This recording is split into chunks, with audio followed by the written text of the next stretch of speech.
मित्रों, बसंतीय नवरात्रि की आज 9वीं तिथि है। जगतजननी मां भगवती की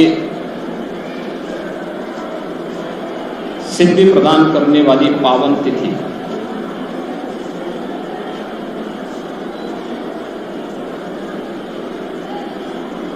चैत्र शुक्ल प्रतिपदा से लेकर के नवमी तक जगतजननी मां भगवती के 9 अलग अलग स्वरूपों की पूजा सनातन धर्मावलंबी करता है। और आज कन्या पूजन के साथ वासंतीय नवरात्रि का एक कार्यक्रम अब समारोह की ओर जा रहा है। ये मेरा सौभाग्य है कि मैंने अभी देवी स्वरूपा कन्याओं के पूजन का कार्यक्रम अभी यहां पर संपन्न किया है। वे सभी प्रसाद पा रही हैं। भारत की सनातन धर्म की समृद्ध परंपरा में मातृशक्ति के प्रति श्रद्धा और सम्मान का भाव कितना प्रगाढ़ है, उसका यह उत्कृष्ट रूप हम सबको वासंतीय नवरात्रि और शारदीय नवरात्रि के रूप में देखने को मिलता है, जिसकी शुक्ल पक्ष की प्रथम 9 तिथियों में जगतजननी मां भगवती के अलग अलग स्वरूपों की पूजा करके प्रत्येक सनातन धर्मावलंबी मातृशक्ति के प्रति अपनी श्रद्धा भाव को व्यक्त करता है। और वह परंपरा पूरे देश के अंदर आज 9वीं की तिथि पर बालिकाओं के सम्मान, उनके प्रति श्रद्धा भाव और उनके पूजन का कार्यक्रम हर सनातन धर्मावलंबी के घर में देखने को मिल रहा होता और बड़ी श्रद्धा भाव के साथ लोग इस कार्यक्रम के साथ जुड़ रहे हैं। यह पवित्र भाव हमारे जीवन में सदैव बना रहे। प्रत्येक नागरिक का एक दायित्व बनता है। इसीलिए आज सरकार ने भी मातृशक्ति की सुरक्षा के लिए, उनके सम्मान के लिए, उनके स्वावलंबन के लिए नए कार्यक्रम प्रारंभ किए हैं। प्रधानमंत्री मोदी जी ने बेटी बचाओ बेटी पढ़ाओ से लेकर के मातृ वंदना के कार्यक्रम, नारी वंदन अधिनियम के माध्यम से उनकी सशक्त उपस्थिति विधायिका के मंचों पर भी हो, जीवन के प्रत्येक क्षेत्र में हो, इसके लिए देश की संसद ने भी एक अधिनियम पारित कर दिया है। दैनिक जीवन में भी व्यक्ति हो या परिवार, समाज हो या राष्ट्र, सभी लोगों का एक दायित्व बनता है कि वे बेटी और बेटे के बीच में भेदभाव न करें, महिला और पुरुष के बीच में कोई भेदभाव न हो, किसी भी प्रकार के अन्याय और अत्याचार और शोषण का शिकार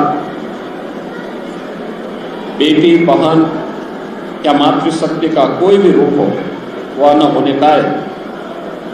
यह हर व्यक्ति को, समाज को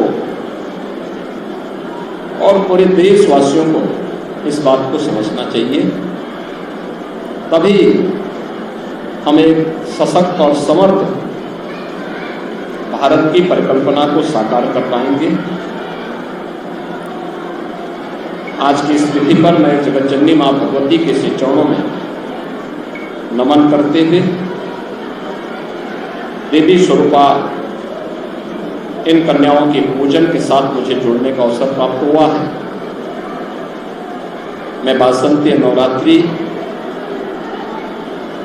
की हृदय से बधाई पूरे प्रदेशवासियों को देता हूं।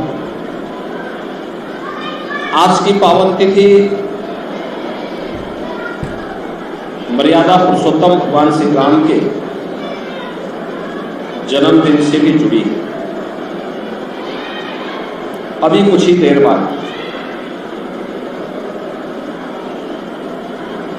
मर्यादा पुरुषोत्तम प्रभु श्री राम के जन्मदिन का कार्यक्रम पूरे उल्लास और उमंग के साथ आयोजित होगा।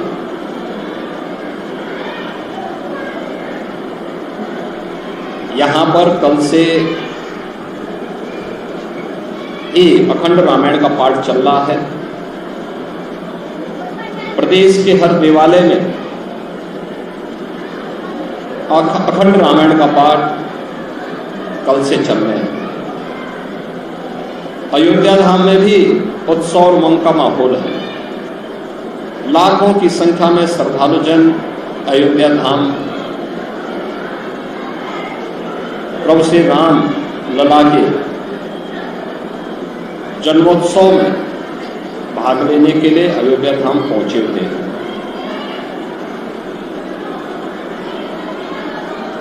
आज जगत नियंता भगवान सूर्य भी ठीक 12 बजे रामलला का सूर्य तिलक करने वाले हैं।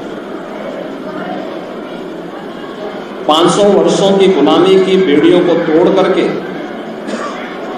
रामलला का फिर से अयोध्या धाम में प्रकटीकरण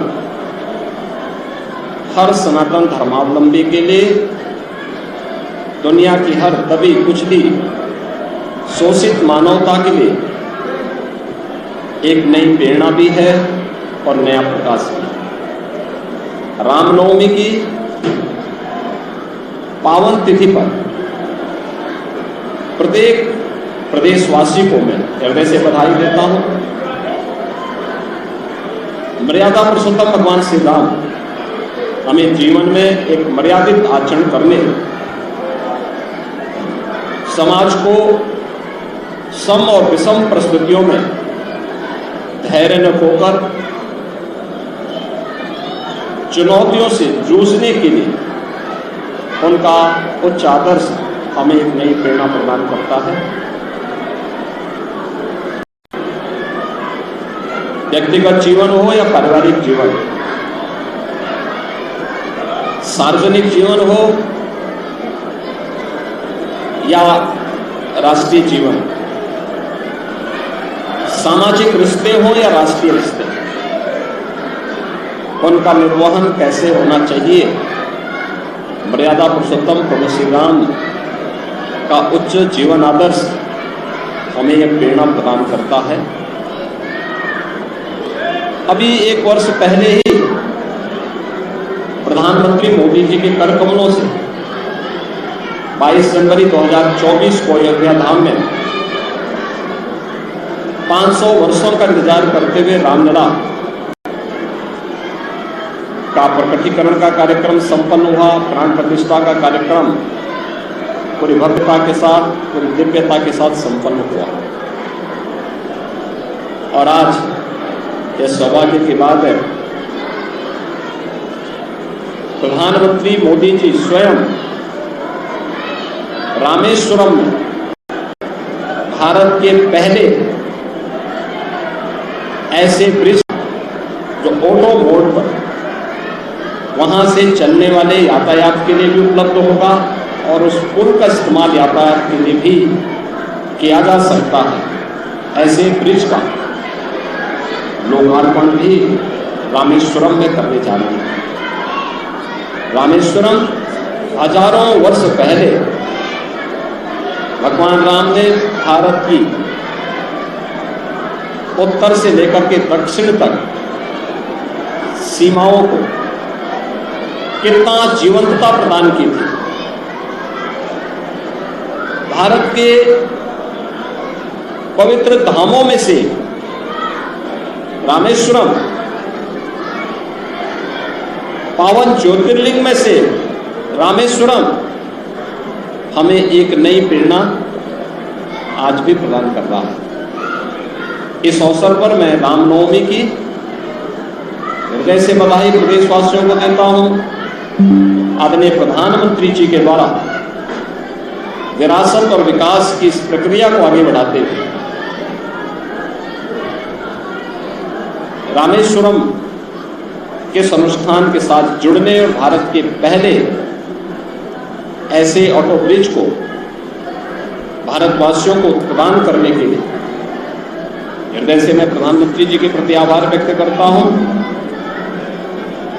प्रभु श्री राम का आदर्श हम सबको एक नई प्रेरणा प्रदान करता है।